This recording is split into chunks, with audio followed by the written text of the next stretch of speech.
Friends, आज आम नजर पकईवा ओडिशार 11 जन महिला विधायक जे कि चलित निर्वाचन रे विजय हासिल करी निजर निकटतम प्रतिद्वंदी को पराजय करी विधानसभा आसन रे अलंकृत होइछंती। तेबे डेरी न करी चलंतु देखिबा किए केते खंड भोट रे तांकर निकटतम प्रतिद्वंदी को हराई ओडिशा निर्वाचन मंडली रे विजय लाभ करिसंती। तांको विषय रे गोटे गोटे आमे आलोचना करिबा। पूर्वरु आपण जानिथिबे निश्चिंत रूप रे अनेक नारी नेत्री जे कि शासन भार ग्रहण करिसंती एवं करिथिले मध्य वर्तमान रो जदि आमे उदाहरण नेबा जे वर्तमान आमर राष्ट्रपति द्रौपदी मुर्मू महोदया अछंती एवं पूर्वरु इंदिरा गांधी मध्य थिले, प्रतिभा पाटिल एभली अनेक नारी नेत्री शासन भार ग्रहण करिसंती। निश्चित रूप से आज वीडियो इनफॉर्मेटिव रहिबो। आपण आरंभ रु शेष पर्यंत निश्चित रूप से देखिया पई अनुरोध करिवि। चलंतु वीडियो को लेट न करी स्टार्ट करिबा। देखंतु बालेश्वर जिलार बस्ता निर्वाचन मंडली रे सुभाषिनी जेना जे कि प्रथम मात्र विधायक रूप रे बीजेडी बा बिजु जनता दलरू टिकेट पाई लड़ीथिले। तांकर निकटतम प्रतिद्वंदी विजय नायक को जे कि भारतीय जातीय कांग्रेस रे टिकेट पाई से प्रतिद्वंदित्व करुथिले। तांकू 20,377 भोट रे सुभाषिनी जेना परास्त करथिले। हम लिस्ट रो 2 नंबर अछंती वर्षा सिंह बराह जे कि बरगढ़ जिलार पद्मपुर विधानसभा मंडलरू से बीजेडी प्रार्थी भाव में लड़ुथिले एवं तांकर निकटतम प्रतिद्वंदी गोवर्धन भोई जे कि जड़े बीजेपी कैंडिडेट तांकू 10,900 भोट परास्त करथिले।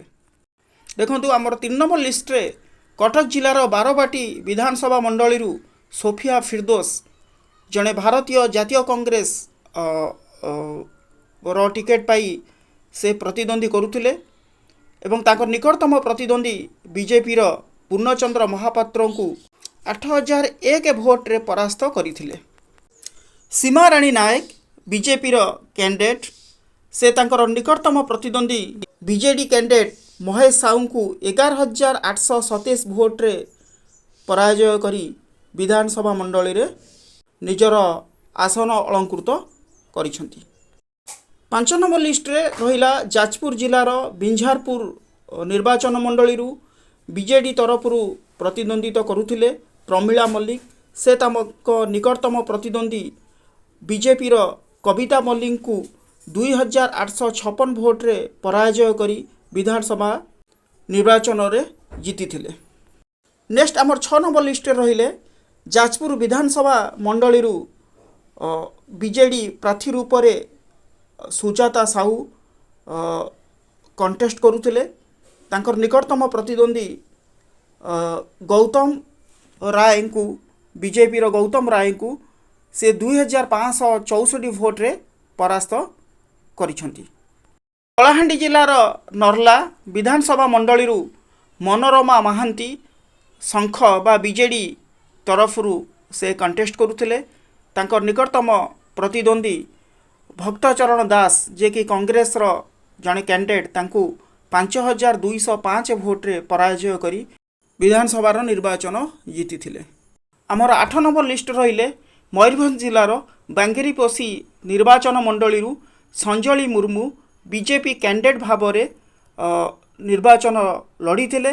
तांकर निकटतम प्रतिद्वंदी रंजिता मांडी जे कि बीजेडी रो कैंडिडेट एवं पूर्वतन मंत्री सुदाम मांडी धर्मपत्नी को 34,476 भोट रे पराजय करी निर्वाचन रे जययुक्त हासिल करथिले।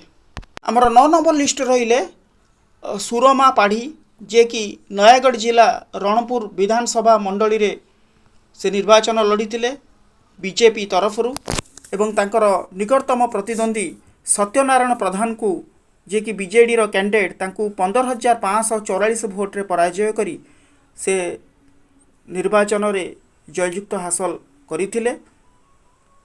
10 नंबर लिस्ट रे आमर रहिले पुरी जिलार ब्रह्मगिर निर्वाचन मंडली बीजेपी तरफरु कंटेस्टेंट करुथिले उपासना महापात्र। एटारे कहि रखुछि जे उपासना महापात्र महोदय हेउचंती जणे सबुठारु सान महिला प्रार्थी, जे कि तांकर निकटतम प्रतिद्वंदी उमाकांत सामंतराय बीजेडी तांकू 9830 भोट रे परास्त करथिले।